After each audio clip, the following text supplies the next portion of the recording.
The holiday season is upon us, and that means one thing. A whole bunch of stop-motion animated films sing their way back onto your TV screen. That's right, team. Rudolph and his misfit buddies are back. But where do those singing doll characters come from? One place, the production company known as Rankin Bass. And because there's more than just reindeer to Rankin Bass, we're taking a stroll through their entire catalog of holiday TV specials. The good ones, the bad ones, and my favorite, the really friggin' weird ones. Rankin Bass is a unique chapter in animation history. Their animating was done by Japanese studios, including one called Topcraft, members of which would go on to work on Studio Ghibli's early classics. They're responsible for some classic traditionally animated films as well, from the folksy as all hell The Hobbit to Lisa Frank gateway drug The Last Unicorn. But for our purposes, we're sticking to the stop-motion style the studio coined Animagic. So let's start with the good, the classic Rankin Bass starting lineup, Rudolph the Red-Nosed Reindeer. Isn't it an extended riff on a very short Christmas carol? Yes. Is it also still pretty great? Also yes. If you know the song, you basically know the plot. Rudolph, with your nose so bright, won't you guide my sleigh tonight? But somewhere in between the verses, Rudolph meets an elf that wants to be a dentist instead of making toys. I'd like to be a dentist. An excitable prospector.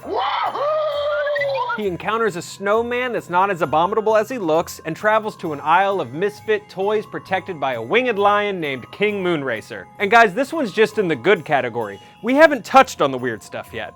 Rudolph is full of fun songs, ridiculous characters, some uncomfortable reindeer flirting. Would you walk home with me? Uh-huh. But most importantly, introduces a talking lion with wings into the Christmas mythology. Finally! For our second entry into the good pile, we're traveling to a year without a Santa Claus, 1974. Santa gets super depressed and bails on the entire holiday, leaving it up to two elves named Jingle and Jangle, who kinda suck, to find proof that people still believe in him. Because Santa is a friggin' drama queen. Nobody really cares anymore. They're joined by Vixen, the lady reindeer. Don't Google her, furries have already ruined it. Some stuff happens, including a great message for kids about generosity and how it's better to give than receive, and you know what, who cares? There are only two reasons this movie scrapes into the good pile: the heat miser and the snow miser. Two elemental weirdos with theme songs that will get stuck in your head until you die. I'm too much. You're welcome.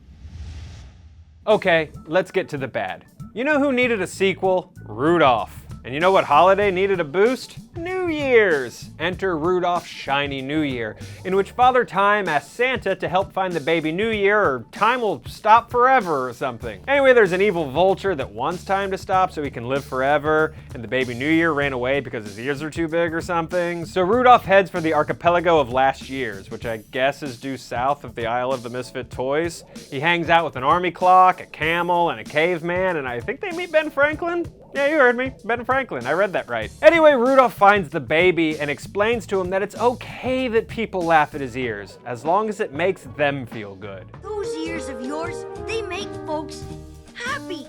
Yay? Also, there's dinosaurs, don't worry about it. Again, this one is also pretty weird, but like all Rankin Bass specials are weird, so I've gotta be super particular. This one though, it's odd, but it's also really boring and just kind of phoned in, so it goes in the bad pile.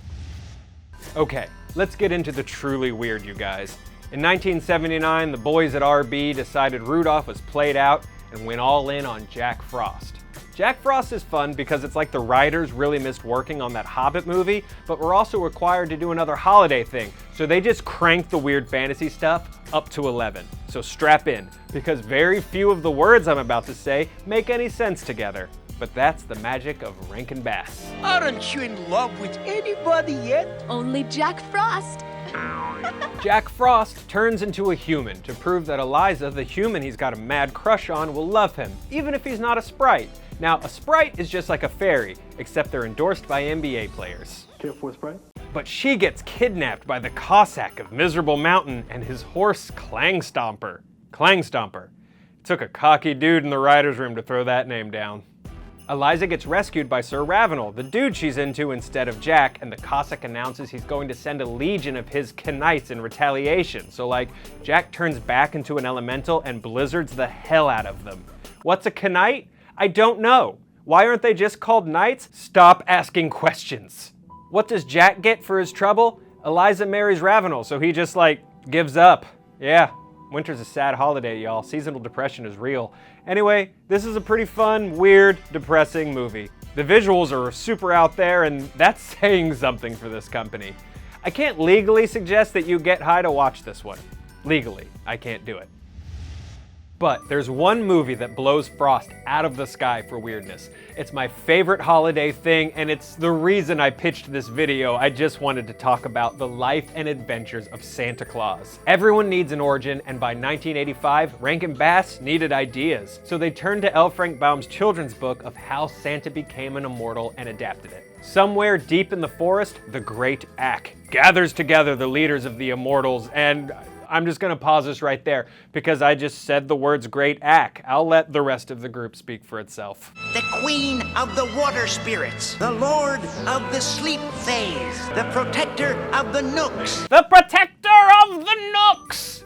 It starts to sound like that scene from Wet Hot American Summer where Janine Garofalo just starts making up camper names. Ira Stevenberg, Sol Zimmerstein. Santa Claus is a baby raised by an elf and a tiger, and eventually he starts delivering toys to make kids happy. Now this pisses off the king of the Aguas because it's his job to make kids do bad things like bullying and stealing and dumping me on my birthday in 7th grade, Emily. This naturally leads to a war between the Aguas and the Immortals. Guys, I don't know what else to tell you. You should have stopped watching this video and switched to the special when I said the words Great Ack, right?